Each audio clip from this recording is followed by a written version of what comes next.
and July the 16th. So let's go with Suzanne's meditation today. So let's close our eyes, relax our body, invite our mentors, the mentors of this group, the spirituality, the high spirits here with us today. And just listen to Suzanne Wilson's meditation.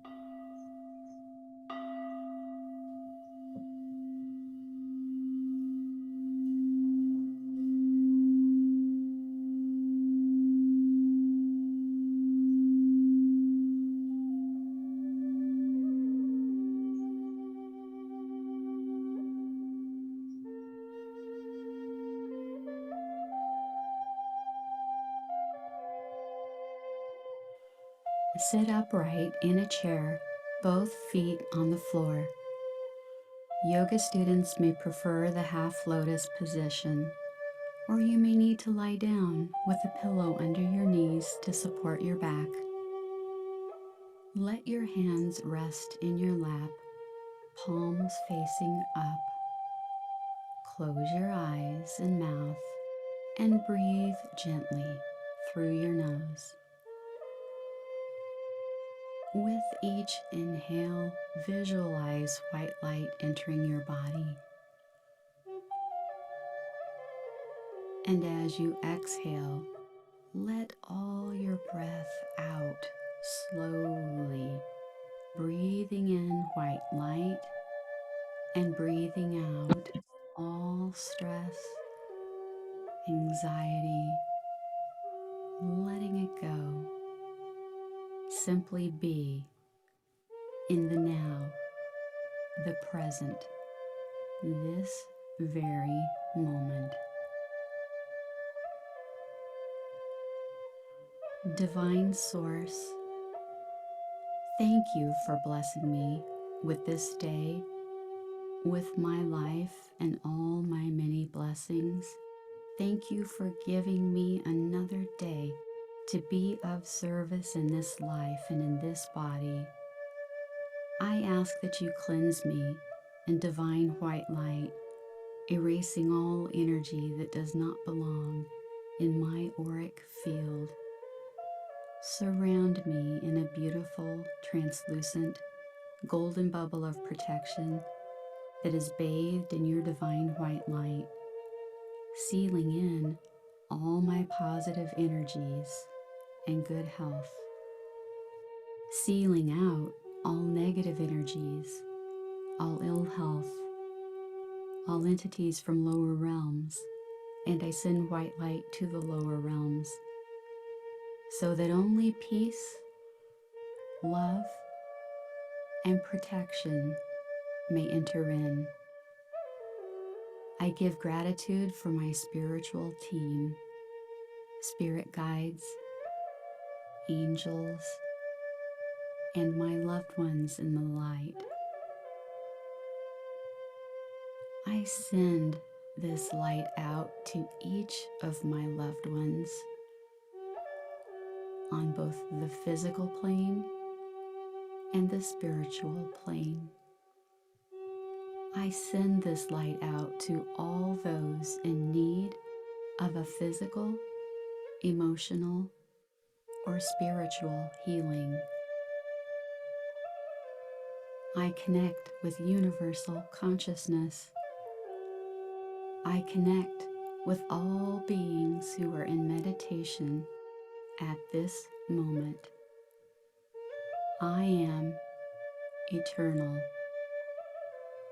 I am one with Divine Source. I am one with all. Compassion guides all my thoughts, words, actions, and I trust that I will complete my greater work before I transition to heavenly home. with gratitude and joy. I am a child of God. And so it is.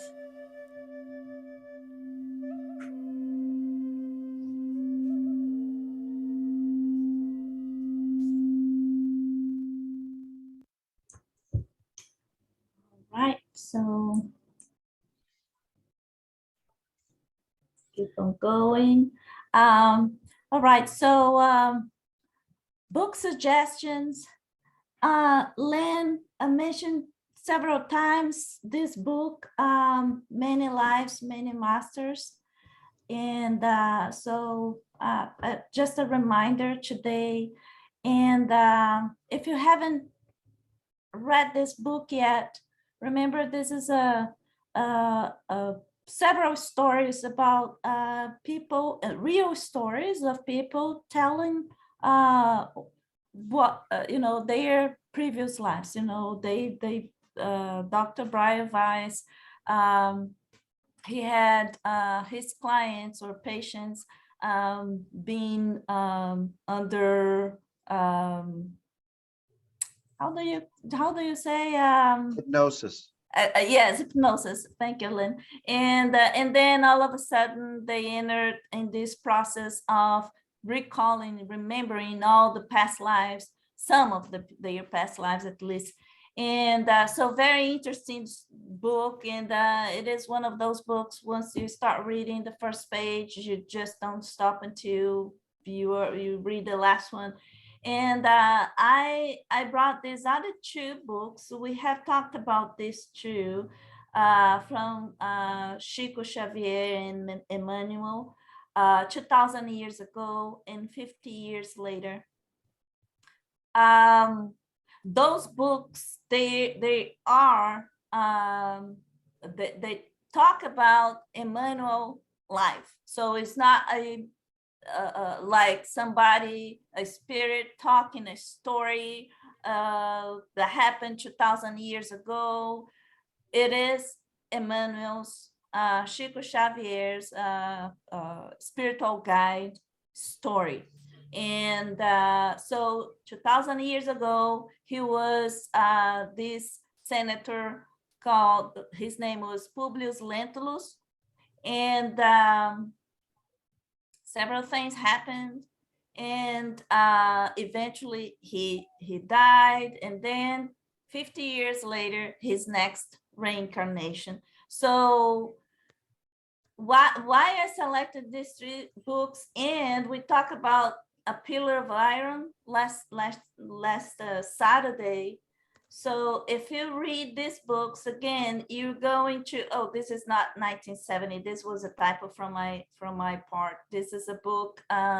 This book is, I don't know, I don't recall, but it's not from the 70s.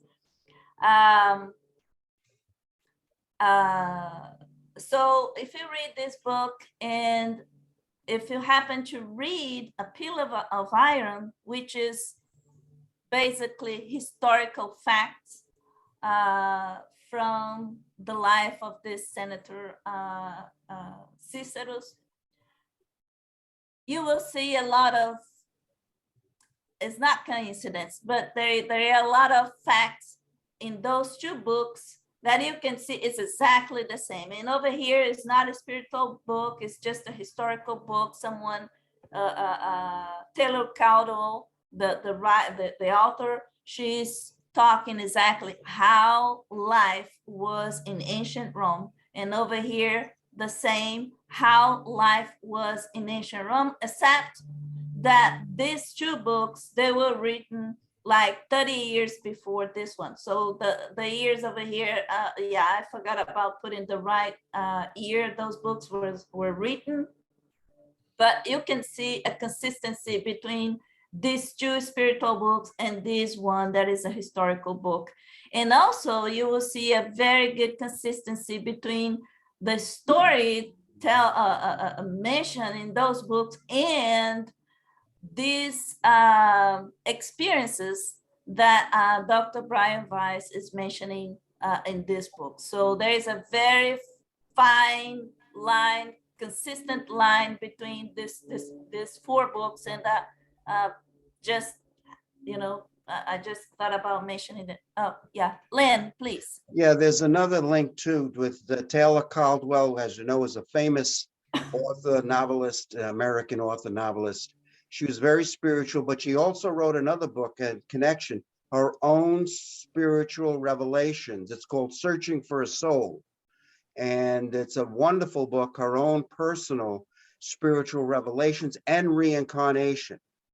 Taylor Caldwell, Searching for a Soul. And it's a follow-up to her book, A Pillar of Iron. And she was, you know, she carried an awful lot of influence. She's a world famous author, novelist, and it's Searching for a Soul, Taylor Caldwell, her own personal experiences and reincarnation, revelations, etc. Yeah, and it must be very interesting. I don't think I read that one, but it must be a very interesting thing to know, to learn from her realization about all of this, right? Because Yeah, a twin book to that was Joan Grant. You ever heard of Joan Grant? English. She also wrote about extensively regarding her reincarnation experiences, revelations, etc. And that's sort of like a twin book to what Taylor Caldwell wrote about. And Joan was very famous too on reincarnation. yeah. All right. Thank you, guys. Gloria, please. I just wanted to mention, I think I've mentioned this before. My mother was terrified of dying, and I gave her a copy of Many Lives, Many Masters, and it just gave her such peace at the end of her life. So if you have someone who's, what do I want to say, not willing to do the work, not willing to educate themselves, but they're living in constant fear, that's a great book to give them to read. At least it was for my mom. Yeah, that's right. Very easy to understand, right? I mean, anyone, you don't have to know a bunch of things to understand what the book is saying, right? So I'm amazed how pedagogical Dr. Brian Weiss was when he put this book together. He did a wonderful job.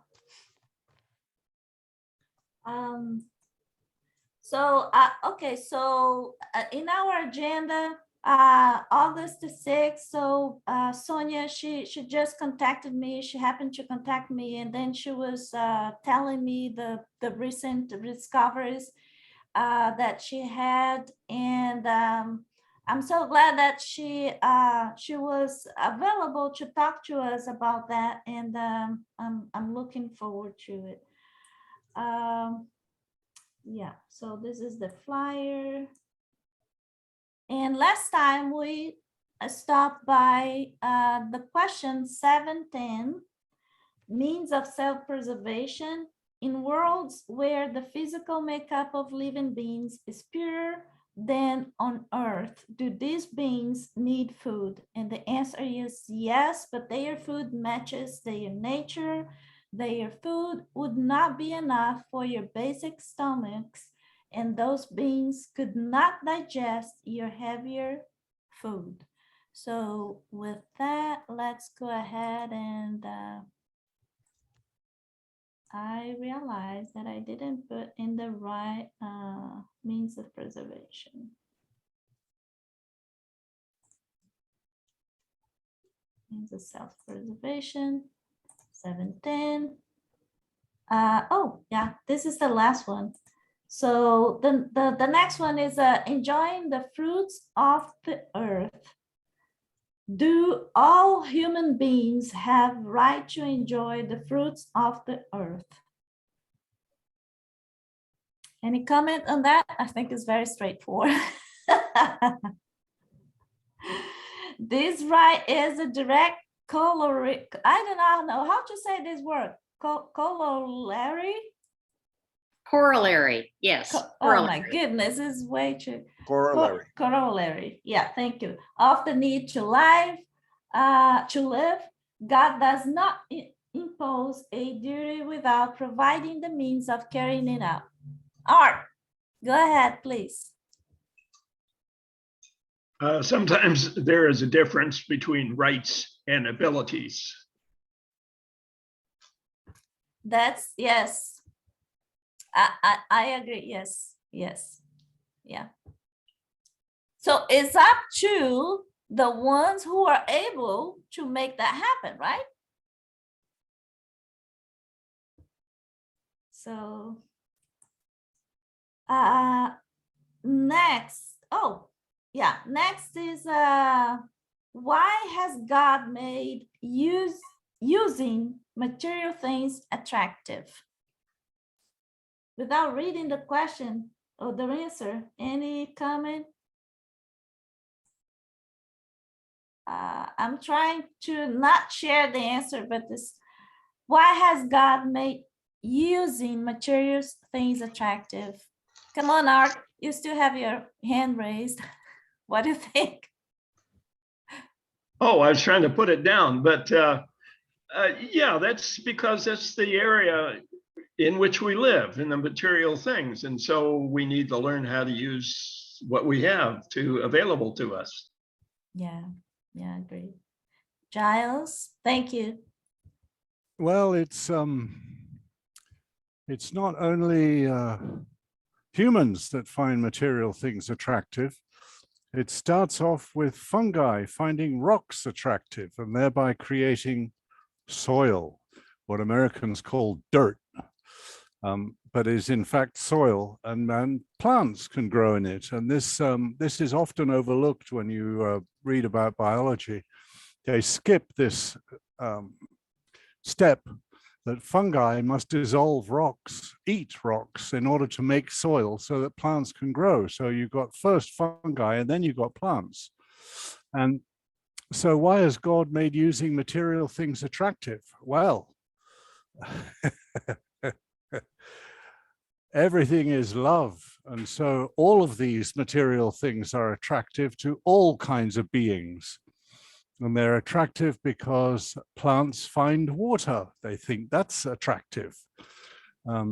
Then animals, well, they find each other attractive. No, actually, plants find each other attractive first. They're working on the sex story. So why has God made using material things attractive? It is the basic reason for allowing life to happen in the material world in any way, shape, or form. Yeah, and this is talking about, remember, this is about preservation, law of preservation. So, and more than anything, I guess, is self-preservation. So, yes, Gloria. I would think that God would give us material things so that we could better be of service to each other and to other forms of life.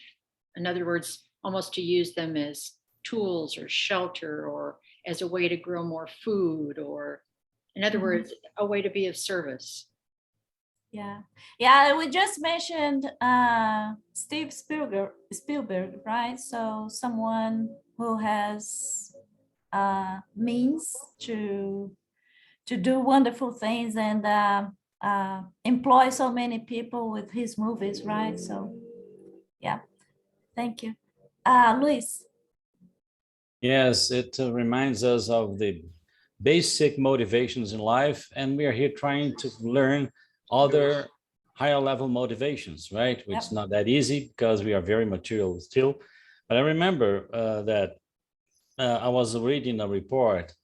It was a consumerism psychologist, and he said that the secret of this kind of psychology is hidden between under the fact that everything you acquire brings some very high degree of frustration at the end of the day, right? If there isn't this kind of frustration, you will never buy again. Imagine if you said to your father, well, if you give me that toy, I will never ask you anything again, right? Anything.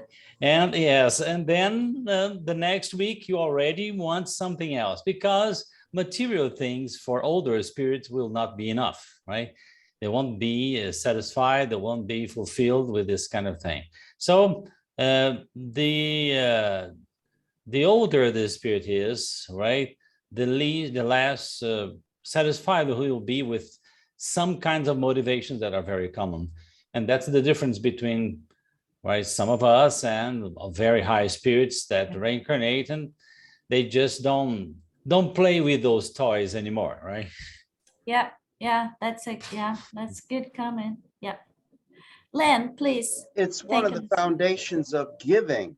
You're giving people attractive, functional, useful things. It's one of the foundations of giving. It would defeat the purpose of giving if you're giving people unattractive, non-functional, non-useful things. So this is a basic premise of one of the foundations of giving to each other. Yep. Yeah, yeah. Yeah, very good point. Yeah, very well said. Thank you. Anyone else?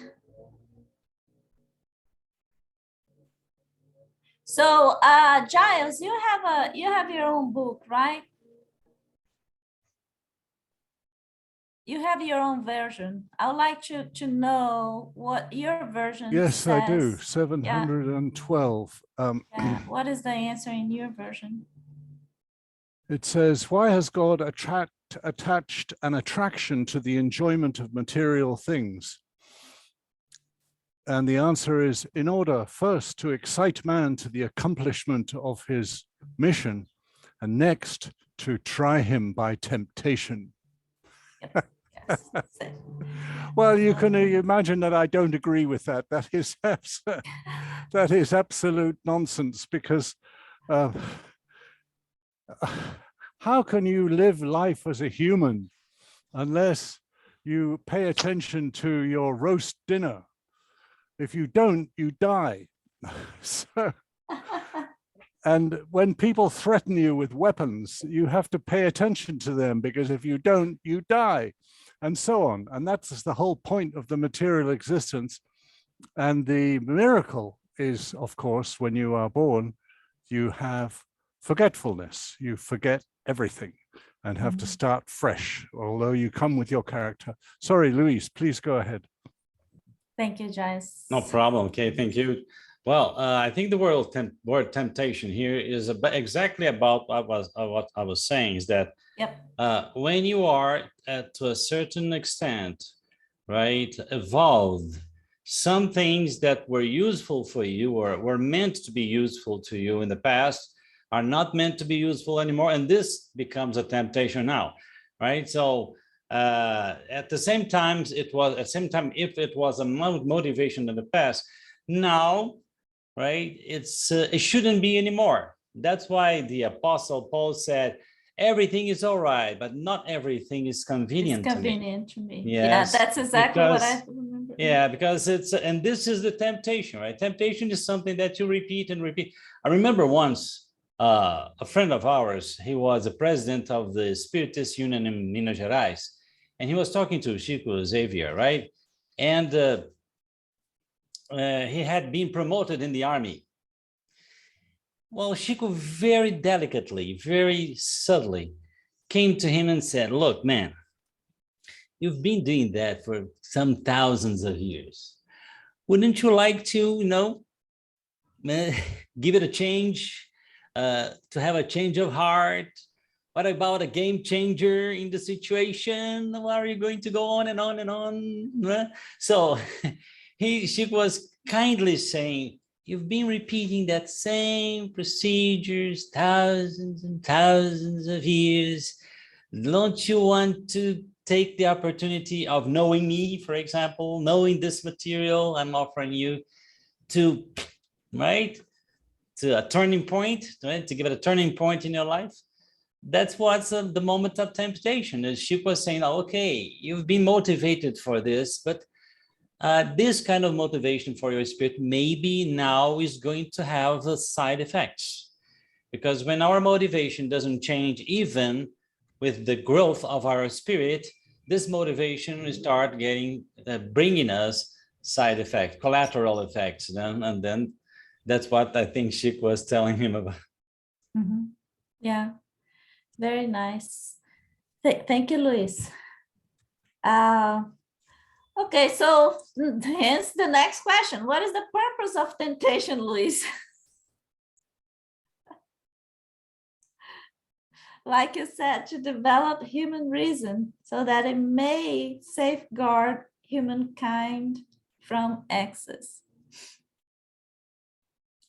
So there is a comment from Allan Kardec, and the comment says, if human beings are pressed to use physical things based on their value of or usefulness alone, their indifference could have compromised the harmony of the universe. For that reason, God has given humans enjoyable attractions that lead them to carrying out divine plans. God uses these attractions to also test them with temptations that cause them to commit actions that their human reason should protect them against. Giles. This, I think I want to deny this absolutely, because this is putting human characteristics on God, that he's a trickster. He's arranging temptations so that man can fall into a pit with spears on it. Well, I don't ascribe that characteristic to God. God is an entertainer, and all his movies have happy endings. That's all there is to it. And this doesn't sound like a happy ending. To try man by temptation that incite him to abuses against which his reason should protect him. Oh, does it, in fact? No. So God's planted tricks. Well, it started with the Garden of Eden, didn't it? You mustn't eat anything off of that tree. And he's talking to a woman, and he said, he points it out. He says, it's that one over there. Don't eat.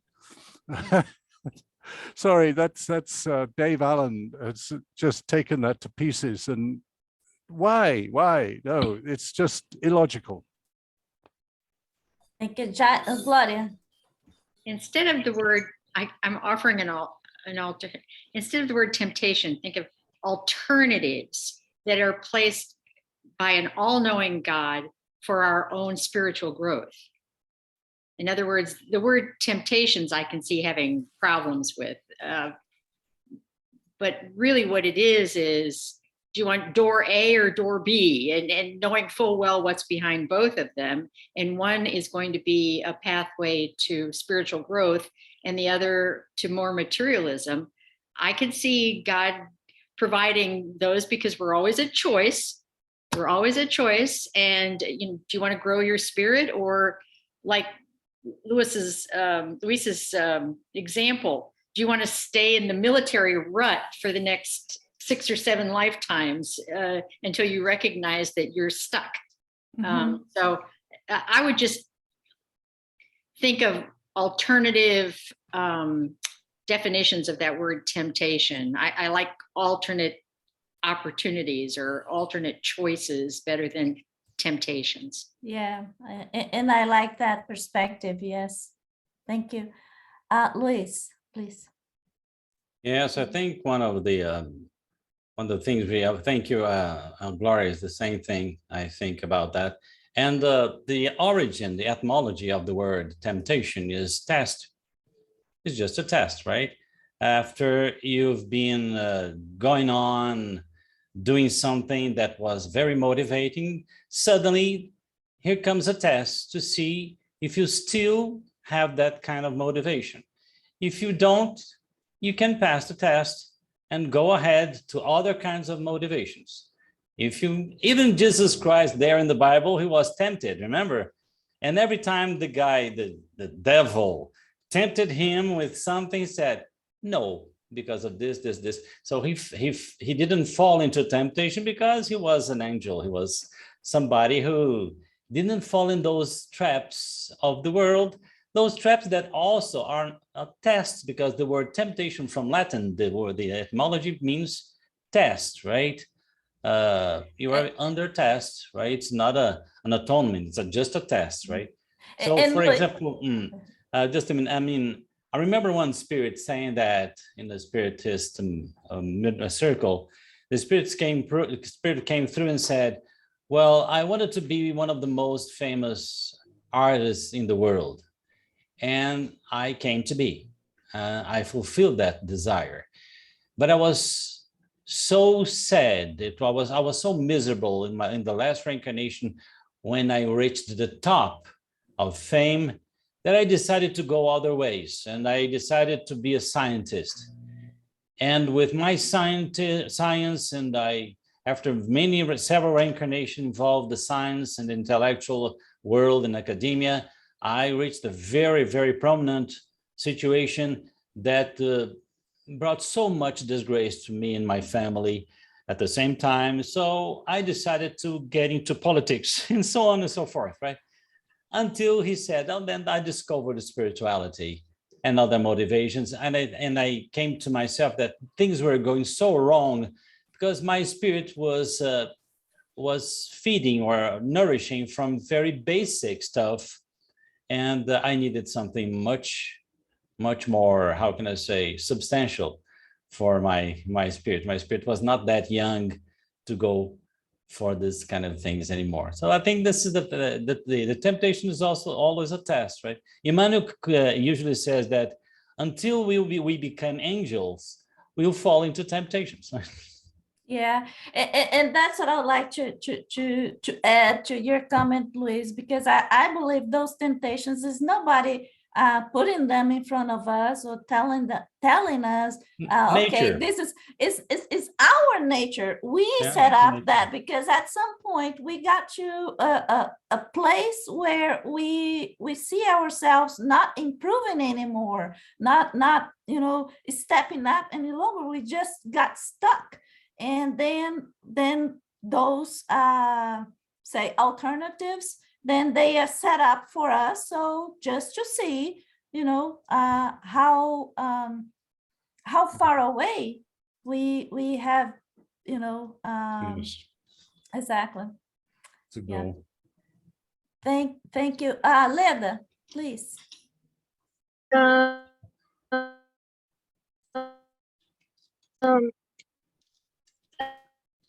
Leda, we can. It's just me, or we cannot hear what you say. No, we cannot hear.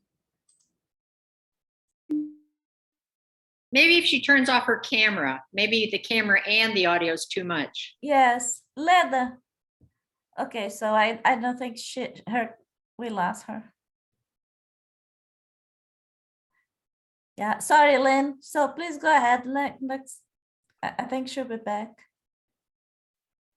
Talking about temptations, tests, this is all related to the fundamental foundation concepts of reincarnation and lessons. The reasons why we are here in all our incarnations is because of lessons to advance the soul's spirituality.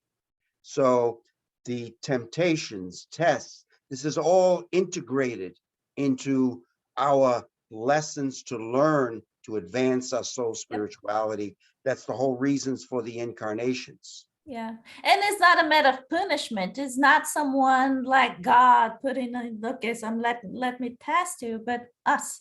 No, it's the lessons and teachings to advance our soul spirituality through reincarnation. Yeah. Thank you. So Leda, perhaps if you turn off your camera because your internet connection is very unstable. Sorry, can you hear me now? Yes, now we can. I think this subject is very important because there are moments in our lives where we want to fall in temptation and we find excuses for ourselves. And one of these excuses is that we think that through temptation we're going to learn something. And of course, we in the end, we actually learn a lot from falling in temptation, but we can also hurt a lot of people and be in some situations where will take a lot of effort to get out of them. And so we end up wasting a lot of time and hurting people that we shouldn't have. So the spirits, they are always very, they are very serious about this fact that we shouldn't get in temptation. We'd better struggle, but not fall in temptation. And it takes a lot of time to understand that, and a lot of maturity to understand that. Of course, we'll make mistakes. All of us will make mistakes, but we should have this very clear in our minds that if we recognize something as a temptation, it's because we can overcome it. So that's it. Thank you. Thank you, Lena. Thank you. Well, this reminds me what the spirits say about whenever it's time for us to reincarnate, and we need to set up this plan for our reincarnation, and knowing what we have done in the past, and we want to pay all the debts, and so, you know, we want to be in a better position, and, you know, no longer feel as guilty. So we propose this very tough plan for our lifetime, for our next reincarnation. And then the spirituals say,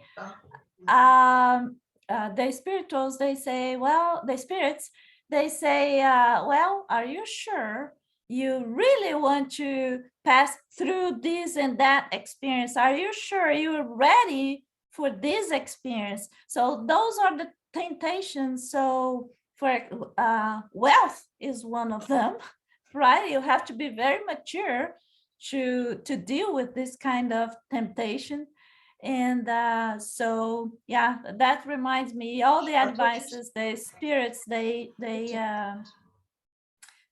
mention to us whenever we are planning our reincarnation, and sometimes some of those tests, they are very, very tough for us to face it. Luis. Yes, I remembered a passage from the gospel, and I'm sorry for citing the gospel all the time, because I've studied this a lot in my life. So because I found it's really the basic. And there's a saying that Jesus Christ saying that, this is in Luke chapter 12, verse 47. And that servant which knew his Lord's will and prepared not himself, neither did according to his will, shall be beaten with many stripes. But he that knew not, didn't know, right, and did commit things worthy of stripes, shall be beaten with few stripes. So this is, Jesus was not saying something that God is, paying attention to that. No, this is life, The more knowledge you have about something, when you make a mistake about that, you feel guilty, more guilty, right? But if you have little knowledge about something, of course, your innocence will kind of clean your conscience about that situation. You won't feel so guilty. You won't be whipped with so many stripes. So I think this is something related to temptation, right? Yep. The more you know, the bigger is the temptation, right? Yeah. Kind of this. The least you know, it's you're just learning day by day situation, and of course you will feel the consequence. For example, suppose you don't know that fire burns, and the first time you put your hand on the fire, you discover that it burns. You feel a pain. You are whipped once. But if you put again, right, willingly your hand into the fire, you feel the physical pain and the moral pain, right? The moral. You've been beaten twice. So you fell into temptation.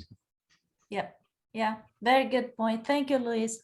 Len, please. Yeah, there's volumes of validation from many independent sources that when a soul is going to be planned for as an incarnation, there's an awful lot of counsel, dialogue that goes into it regarding your council of elders, your spirit guides, orientators. There's a large groups the key word here is realistic. Can you realistically achieve your objectives in that incarnation? And this is why you have a lot of dialogue regarding this, because your lessons, are they really realistic for this incarnation? Are the objectives realistic? That's why there's an awful lot of dialogue input from your council of elders, spirit guides, orientators, etc. So then at the end product is, these are the realistic objectives, Sorry lessons about that. that one can learn from an incarnation. There's a lot of validation for that. Yeah, yeah. The caveat, yeah, this is true. And the caveat is here is that happens to the ones who are capable or able to understand what's going on, because sometimes the spirit is in such a terrible, terrible shape that that person will not have condition to even discuss what is a good path for him or her, right? So again, Giles, how can I say, saying one doesn't fit all. That's why all our souls, we have a lot of help from the other side, from the council of elders, spirit guides, etc. This is Yes, a lot of help. we and are thousands spoiled. of different planets and civilizations in which to incarnate in varying degrees of difficulty. So certainly one size does not fit all here. Yeah. And you don't have to have a challenging Earth incarnation. Apparently you can have incarnations on Earth that are not challenging at all. You are born in your hometown, you grow up in your hometown, you get a job in the local university teaching, and you do that till the day you keel over from too much fast food. Hyacinth, you got your volume, thank you. And you keel over from too much fast food, aged 70, and there's a perfect nothing of an incarnation, no challenges, no difficulties, no divorces, no child deaths, no paraplegic difficulties, just a quiet life. And this is available whenever you choose an incarnation. Well, it's the vernacular expression, no pain, no gain. Oh, okay, but so who's voluntarily going to apply for pain? Well, and then another thing is, if you apply for too much pain, then you commit suicide because you refuse to meet the challenges. there's volumes of validation that basically Earth is the most challenging regarding both mental and physical challenges, which is the toughest school, a lot of validation for that. And a lot of other worlds have one but not the other, and they're much easier than Earth. Plus there's volumes of evidence that there are many, many souls in the universe that refuse to incarnate. They're afraid to take on the challenges of incarnations. So we are the brave souls. Yes, yes. High five, Lynn. Yes, it is. Sorry, I have to laugh because Art's up next, and that's what he's going to tell us, that he is not refusing to come back under any shape or form in any damn civilization anywhere in the damn galaxy. Go ahead. Thank you, Lynn. Art, please. Yeah, the person that Giles just described, I have read that they realize that they've had it good. They do not want to come back again under the chance that they won't have it good the next time. So they want to just skip it.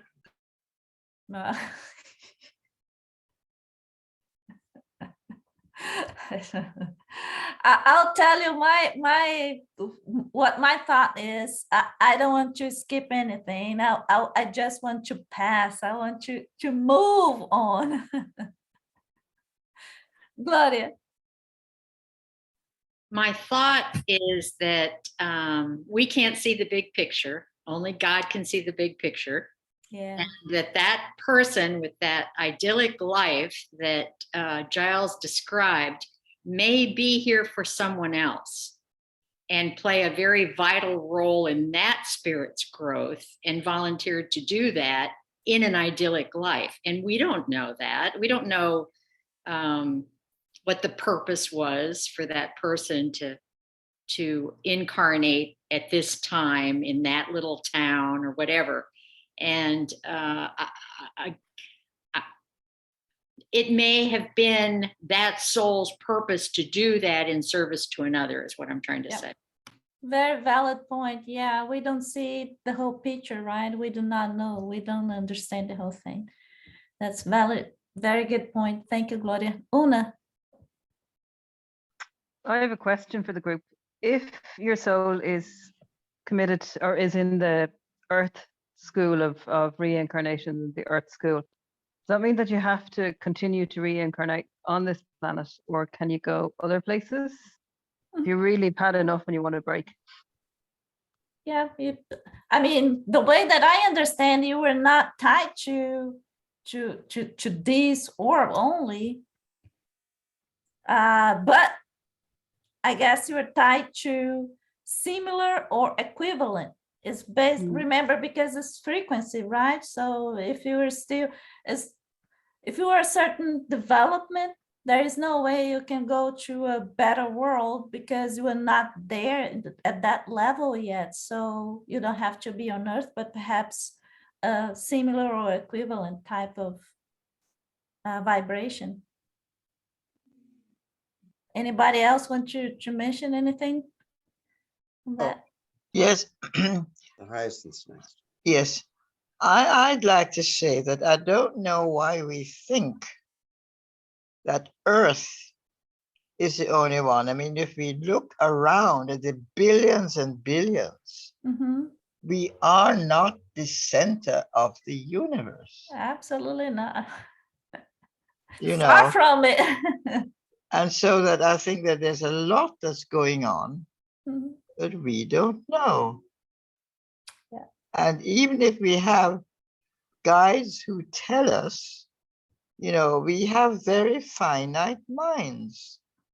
Hyacinth, you're absolutely right. In of the matter that's in the universe, there's the opinions vary, but not much. That's only 5% of it. 5%, 1/20th of it, we can see and have some limited understanding of. So, talk about not knowing enough. Yeah. That's what different levels of incarnation are for. Okay, sorry. Sorry. Thank you, Lynn. Thank There's you, a Hyacinth. simple test when I talk to people about this infantile, childish concept that we are the speck here called Earth, the only one with life in the universe. I say, look at the night sky. What do you see in the night sky? Beyond our comprehension, all the stars, which are suns, solar systems, galaxy. Do you really think all this beyond our comprehension is there for our viewing pleasure? I want to be able to turn it That's, down. you know, and this is so many teeming of far advanced civilizations than us. But getting back to, I think, Ola's question, souls before they incarnate have a choice on the other side, whether they want to do Earth or other planets or other worlds. They do have that choice. That's where free will comes in. But once the choice is made, then there's no longer free will as far as your objectives, lessons, and that. So you do have a choice of not just Earth, but other worlds. Absolutely. I spent a few incarnations on other worlds. Most of my incarnations were here. All right. What was I thinking? But anyway, getting back to the concept, look at the night sky. That's all you have to do. And you see the beyond comprehension of all the stars, suns, solar systems. Is all that there for our viewing pleasure? When I ask that to people, we get in discussion, they get very quiet. Because obviously it's not. We are a speck of life surrounded by a sea of far advanced teeming civilizations, far advanced. Oh, yeah. Yeah. Thank you, Lynn. And they are discovering new universes all the time. Yeah, there's 43 universes. Yeah, several parallel universes. And I'll tell you what, the distance between these universes, it is the amazing distance of one atom. Anyway, so who's next? Gloria. Yes, I want to put it out here. Next time, I'm working really hard. Next time I want to be on a level 3. I'm done with this level 2. No, I wanted to share with all of you that another class I was in earlier today, a scientist was very helpful. You know, those gorgeous pictures that the Webb telescope has been showing us. Yes. Yes. Okay. If you take a grain of sand, you know the size of a grain of sand, and you hold it out as far as you can stretch your hand, your arm, that is what we're seeing through those pictures of the Webb telescope. Yep. What you're not seeing is the 360. Think of how many grains of sand, and that's what's out there. So he helped me to put it in perspective. All that amazing stuff that we're seeing in those pictures is comparable to a grain of sand that you hold out at arm's length. That's what we're seeing. Yeah, and sometimes some stars in those pictures, what we think is a stars is actually a group of galaxies. Exactly. Yeah, amazing. I'm so excited about those pictures. I love them. Okay, so Tom, thank you, Gloria. I've just shared in the chat a recording of one of our spirits coming through, and he's explaining other worlds that he's visiting. Gloria, I've been told we're on level 4. My wife and me, and we're on level 4. And she's got the house ready for when we go home, when I go home. Oh, you mean next time? Golly, Tom, I'm envious. Wow.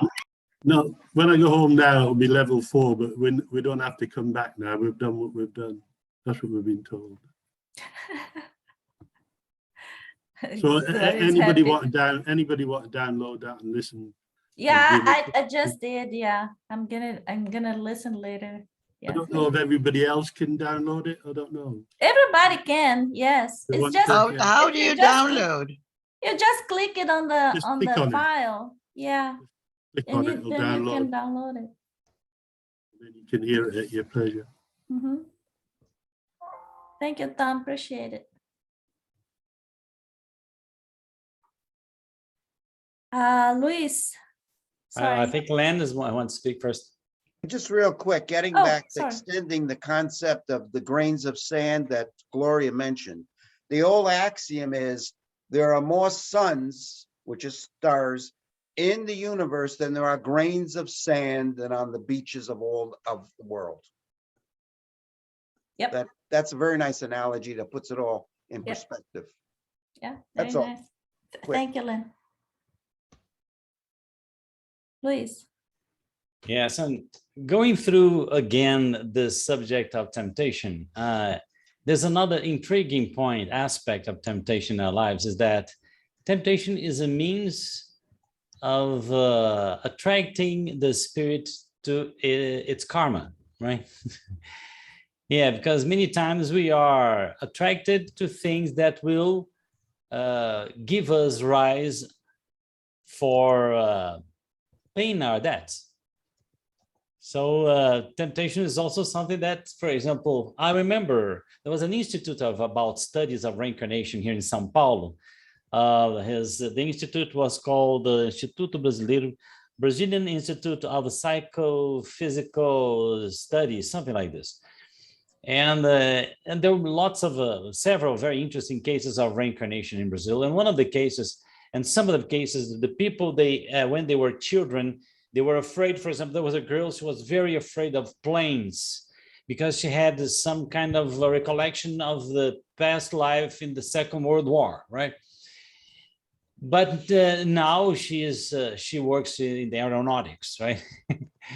She's a pilot.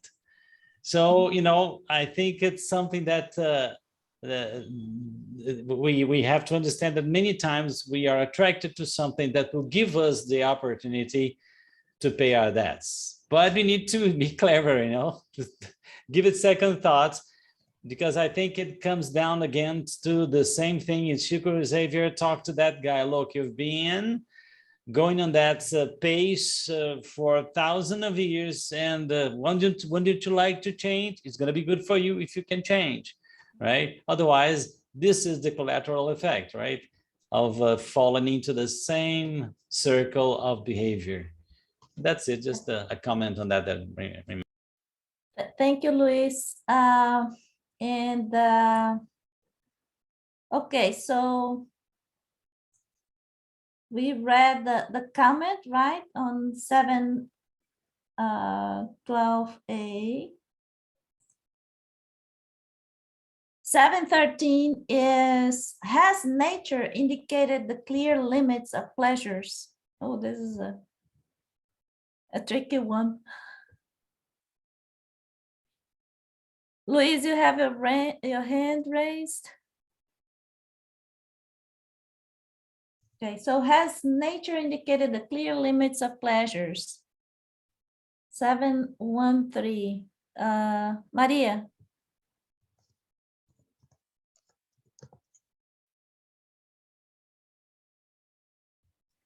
You are on mute, Maria.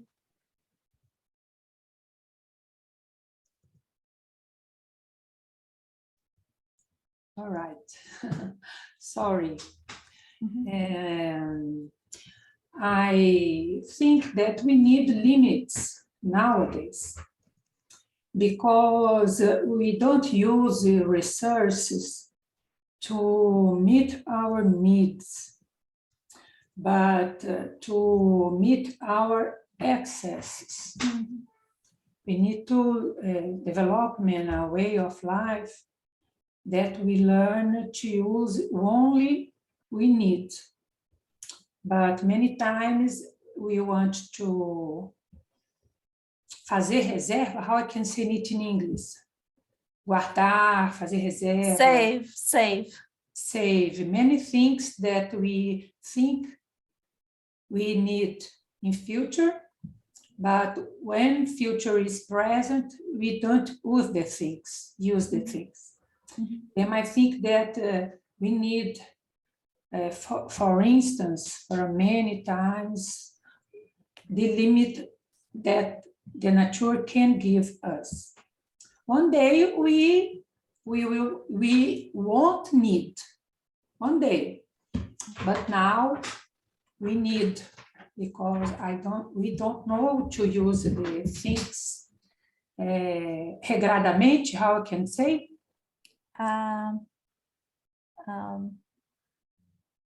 In a more conscious way, per se. All right. Okay. Thank you. Yeah, it's a matter of discipline, I guess. It's about us learning how to discipline ourselves, I guess. Thank you, Maria. This kind of thing varies.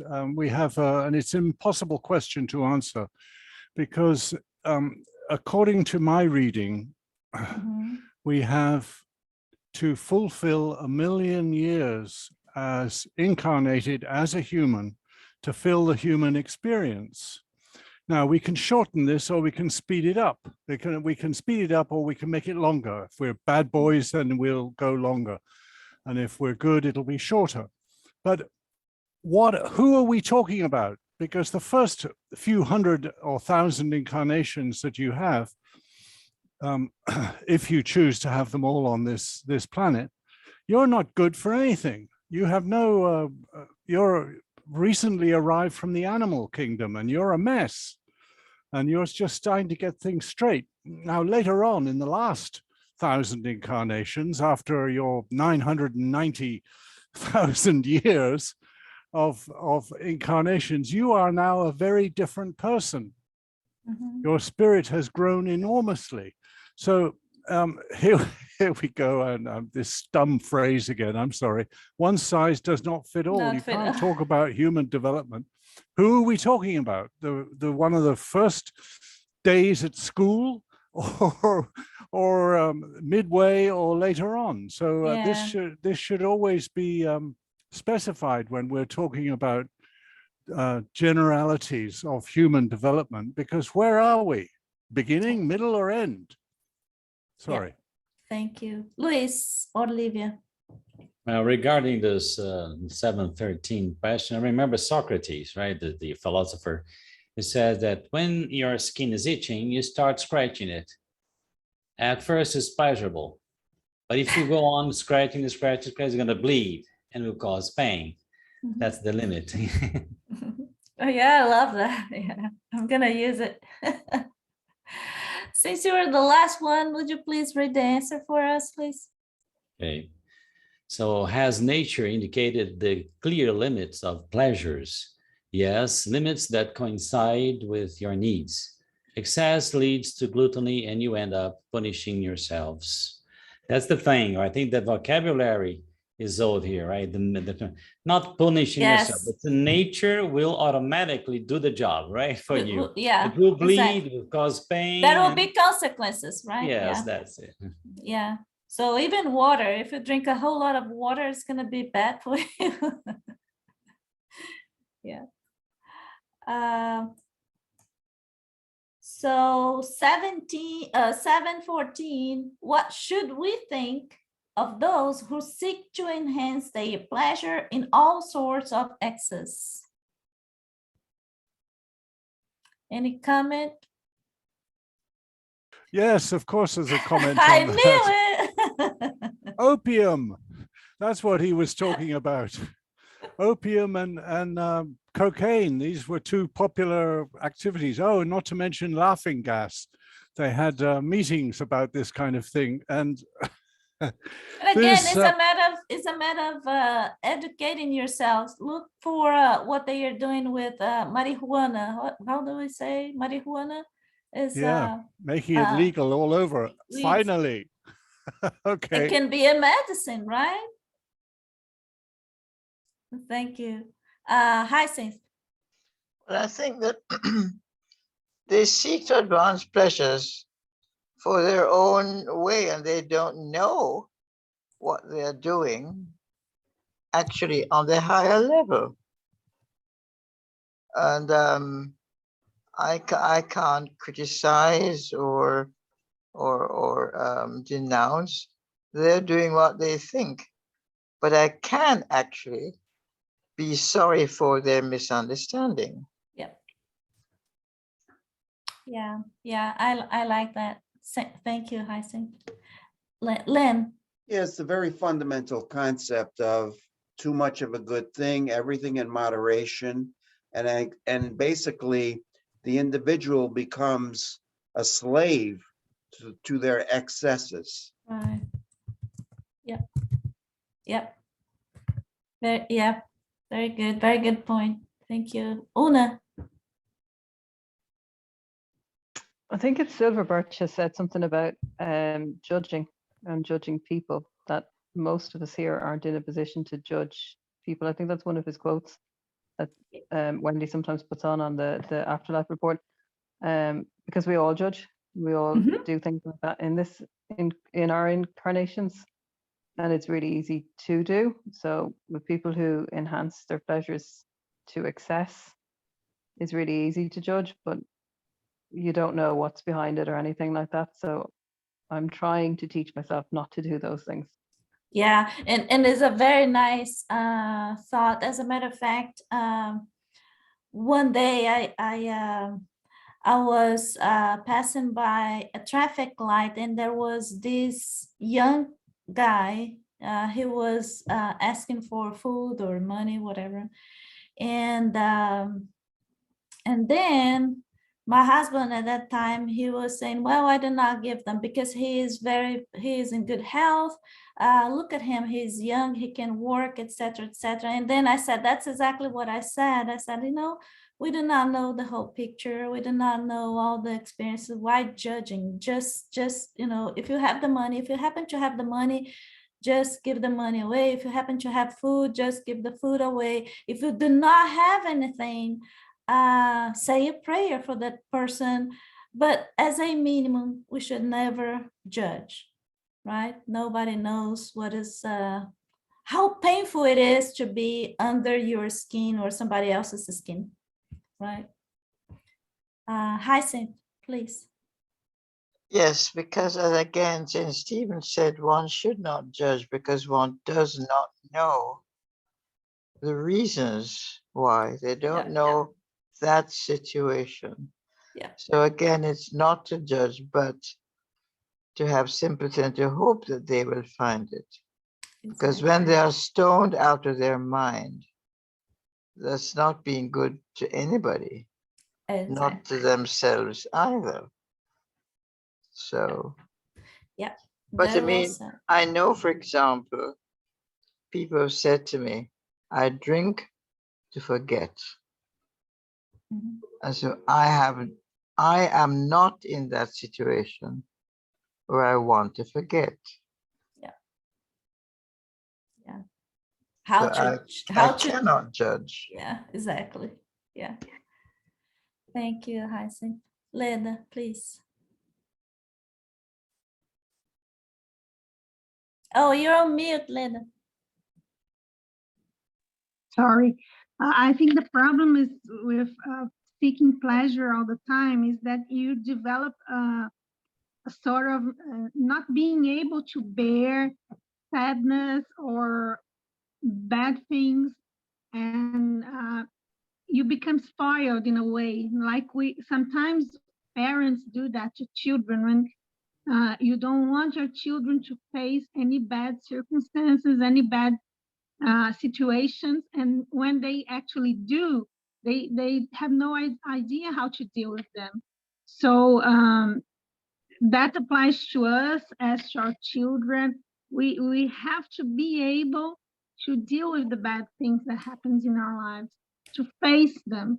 So nobody wants to do that, but we should meditate on that, and we should try to be prepared to whatever comes to us, right? Yeah, yeah. Thank you, Leda. So would you please read the answer for us? Yes, just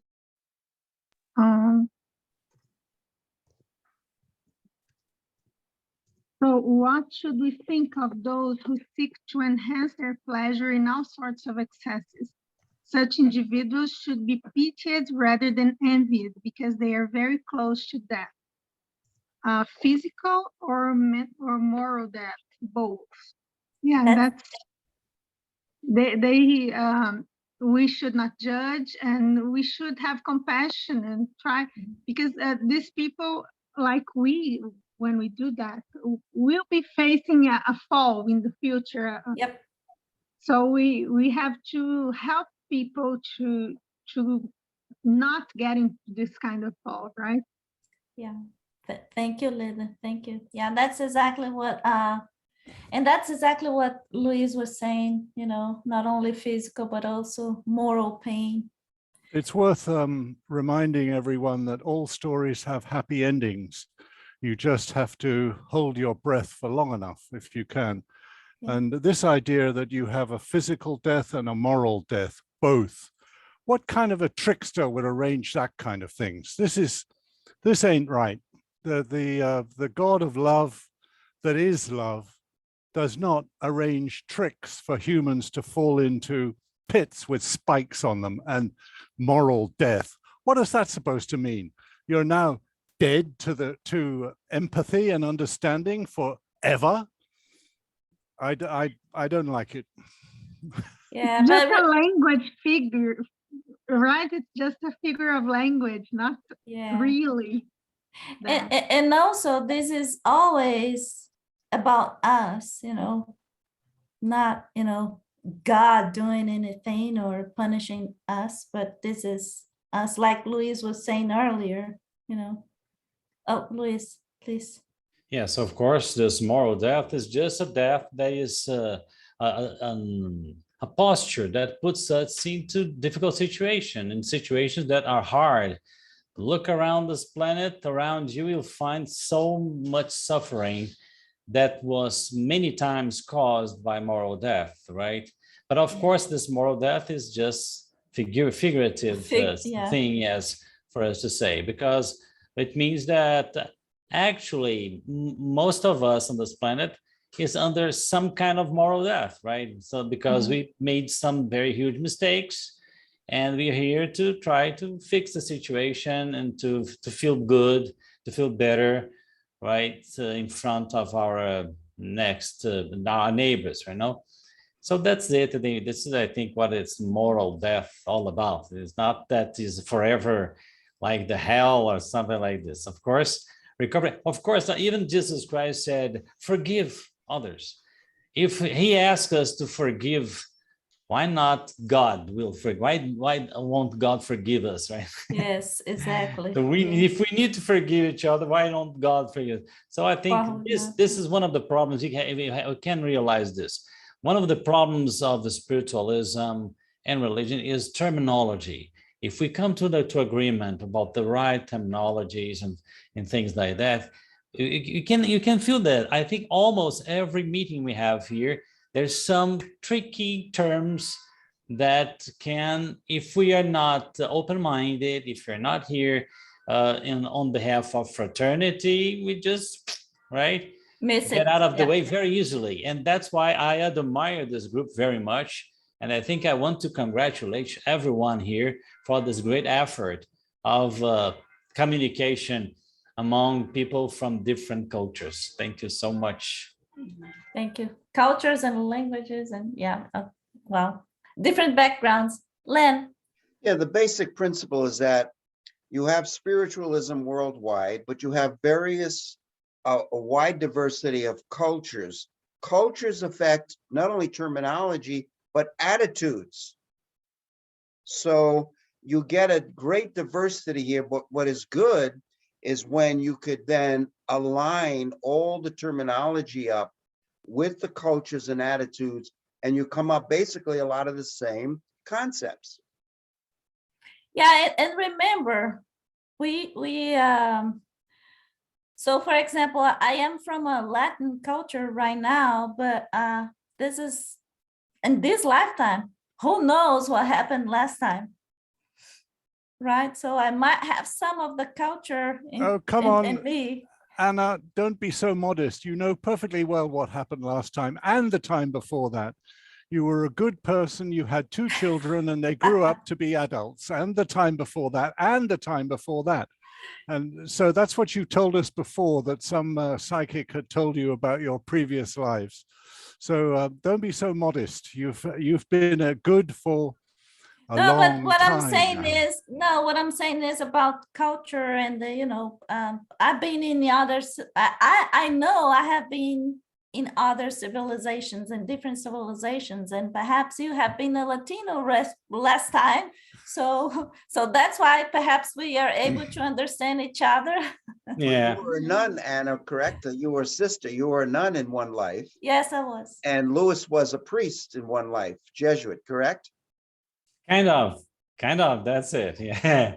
And then by the way, guys, what your influences are now related to this. Yeah, and talking of previous lives, I was a rower, and I know my place in the boat, and I was chained to the oar, but luckily I was on the top level of Ben-Hur. No, Ben-Hur. No, Ben-Hur had a fancy life ending in the Colosseum. Me, I was just rowing. Row well and live. Once I got row up, well and die, whatever happens. And luckily, it didn't last that long. I got out of my body once, right?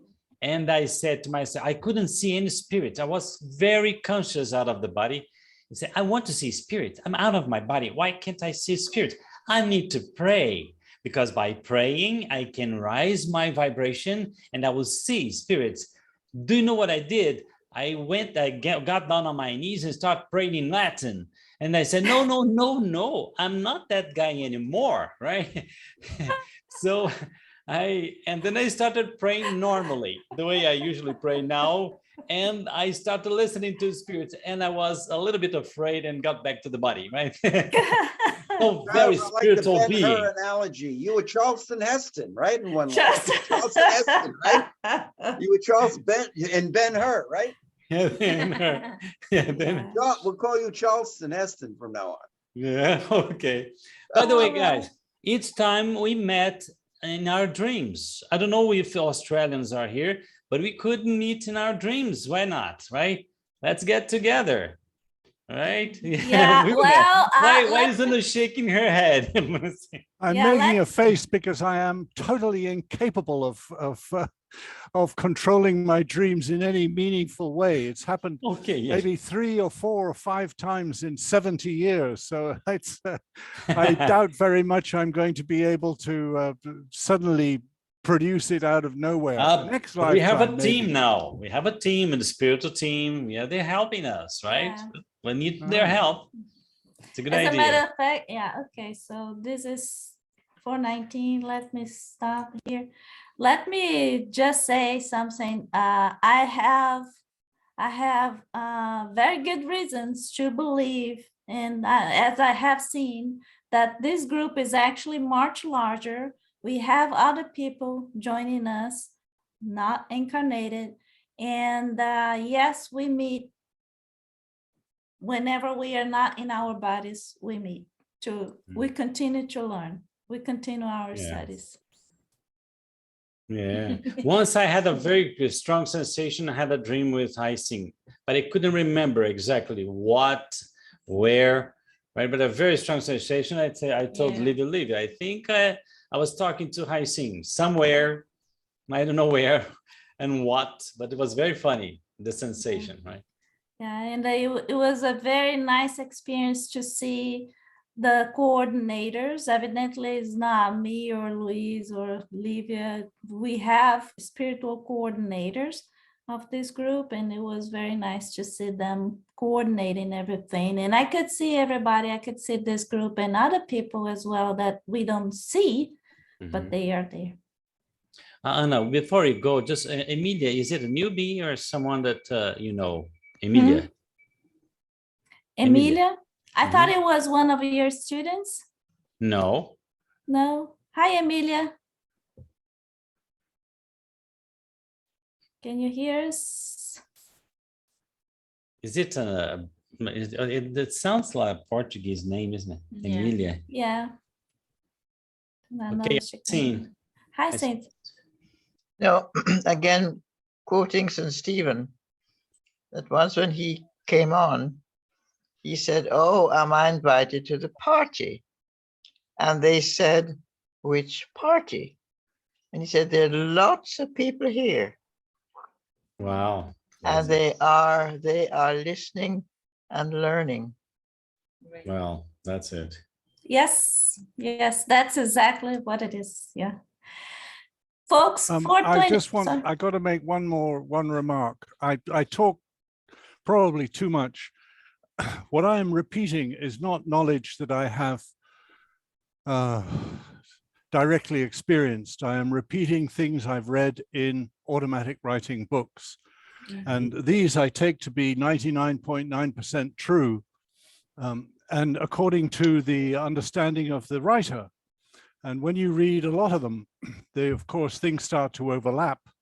And then it all makes more sense. And so I'm just putting that caveat out when I come in and make some pompous statement, as I often do, and I beg your pardon. No problem. For that, I am repeating things that I've read in my automatic writing, and obviously I'm quite happy for somebody else to give me the lie, but you have to have read quite a lot. All right, folks. So 422, let's meet again next Saturday. And it has been a pleasure to meet you all as usual. Ciao. Okay, right. Bye-bye. Bye, Luis. We'll see you one of these days. Bye-bye. Thank you. Bye-bye. Bye.